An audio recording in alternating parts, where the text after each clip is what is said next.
Hi, I'm Mike with House on the Mend, and today we're going to be repairing a section of this polyethylene dripper hose. Now, flexible hosing is very popular for drip systems because unlike rigid PVC pipe, this flexible polyethylene hose can meander in and out of bushes and trees, and you can easily pierce the hose and add drippers to that. I received this video this morning from my customer while exiting the front of their house to go walk the dog. You can tell there's quite a bit of water coming out, and it was pouring all the way down outside the front yard and down into the front near the street. When you look at the hose, you can see that it's been gnawed upon by some sort of animal. Coyotes, bunnies, chipmunks are all very prevalent out in this remote area of Las Vegas. So let's first take a look at the items we're going to need for our repair. All right, first and foremost, we're going to need a way to cut our polyethylene tubing so that we can apply one of the unions to fix the break in the line or the cut in the line. Now, there's many methods you can use. You could use a razor blade, you could use a pocket knife. If you have tin snips, I think these work the best because it makes one clean cut across the tubing and there's no risk of you cutting yourself with a razor blade. So I like to use those. We have two types of fittings we're going to talk about here today. First is a friction type fitting where you simply take an end of the hose and you push it into the fitting, and with friction it holds that tubing in place. A couple things about these: they're kind of hard to push the tubing into, and unless you mark the tube with about this much up of the tube with a Sharpie, you're not going to know how much you've pushed in.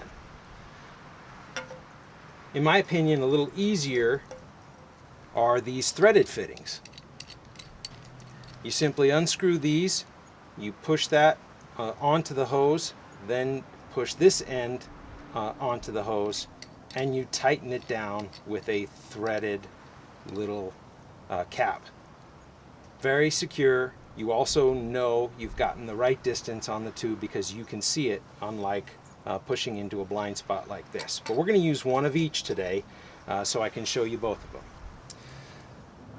Let's talk about these fittings and hosing. The polyethylene hose tends to come in 5/8 inch and 1/2 inch sizes. In this case, we're using 5/8 inch. So make sure you take a section of your hose with you to the store to find the size parts you need, or walk around your yard and take a look and see if they have color coding. In this case, the blue is for 1/2 inch and this green is 5/8 inch. This one here doesn't have any color on it at all, so you're going to need to know what size tubing you're working with. All right, lastly, if you're needing to replace a section that has a dripper, you're going to need a way to pierce your polyethylene tubing. These are very popular. You put the tubing right into this section here, and then when you squeeze the handle, it brings this little sharp puncture mechanism out and is supposed to puncture the tube. I haven't had really good luck with these. These little areas here get dull, and if you're in sections like Las Vegas where it's really, really warm, this tubing gets so flexible in the sun that it just kind of pushes the tubing together. So I don't use these anymore. What I like is this simple, foolproof little barb on this tool that comes with a lot of dripping systems and dripper fittings. You simply push it into the side of the tubing. It creates the perfect size puncture, and then this little barb right here on the dripper pops in and holds it in place.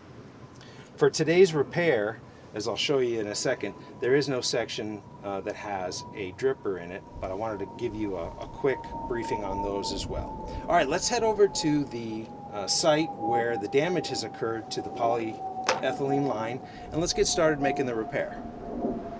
All right, well, here's our tubing, and there's all kinds of chew marks all over it. So I can tell it was an animal that caused the damage. And also, the line that this tube was on was right here. So this has been pulled back all the way to here.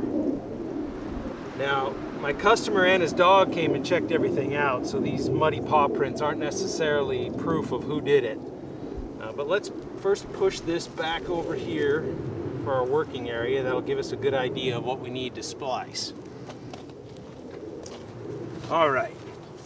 Now, if all we had was this one break, we could just cut it and put that fitting right on here, and we'd be done. But in this case, I can see chew marks here, and I see some more up over in this area. So we're gonna cut a splice about 18 inches long or so. So let's do that first.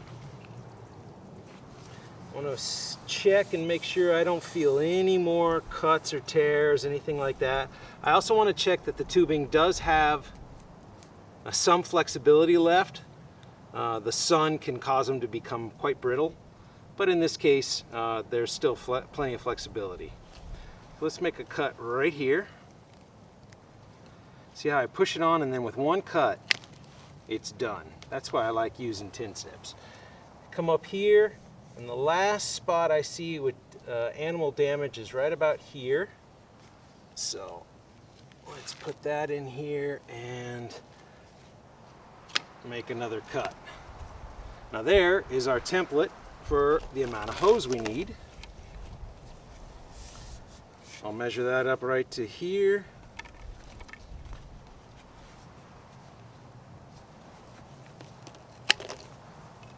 Go. All right. Now let's talk about our two fittings. We'll start with the most common, which are these friction fittings. Now, you simply insert the end of the hose right into here and you push it in. Now, like we talked about, we want it to go in at least a third of the way. So I'm going to take a Sharpie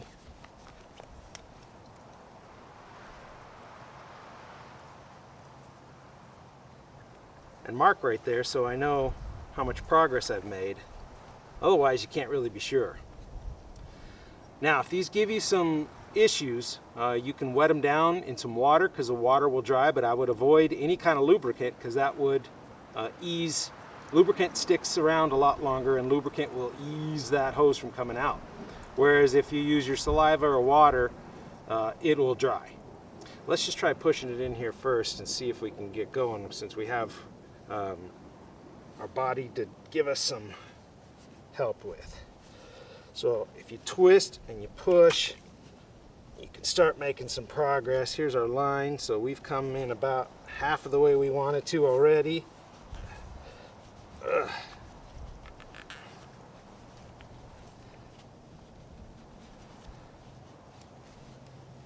There, all right.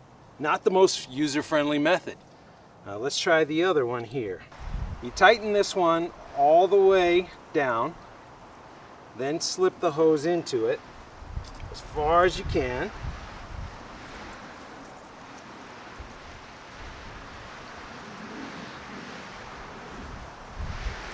And then you simply twist this little fitting here, and that tightens up really nice. That's easier for me. All right, let's complete our splice here. This time, I'm going to take just a little saliva and get these sections just a little wet. Try to make it easier on us. All right, good strong fit. We've got this one all the way tightened. Go, and then just like before,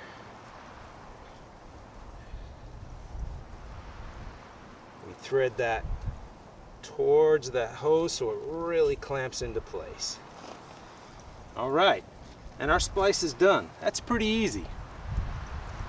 Now, we're not done yet with this repair, because one of the preventative measures that would have kept this from happening in the first place was if this line was buried.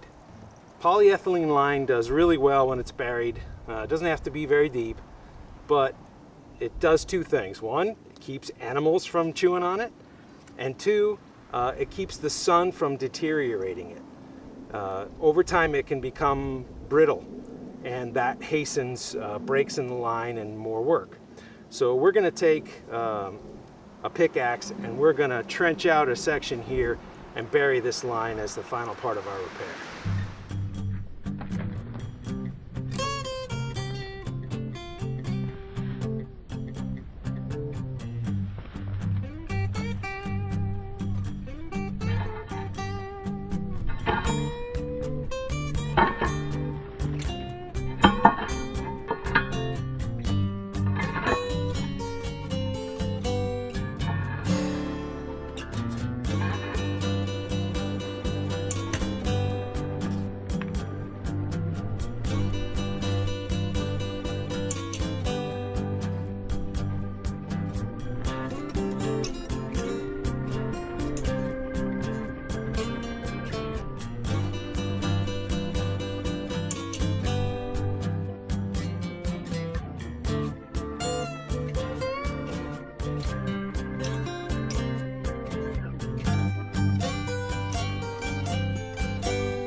Well, we're all done. Now you know the steps it takes to repair a section of polyethylene dripper hose. This is not a technically difficult repair, it is a little bit labor intensive. And if you feel it might be a bit too daunting for you, I understand. And if you're in the Las Vegas area, please consider giving me a call. I'd be happy to come repair your dripper system. Until next time, thank you for watching.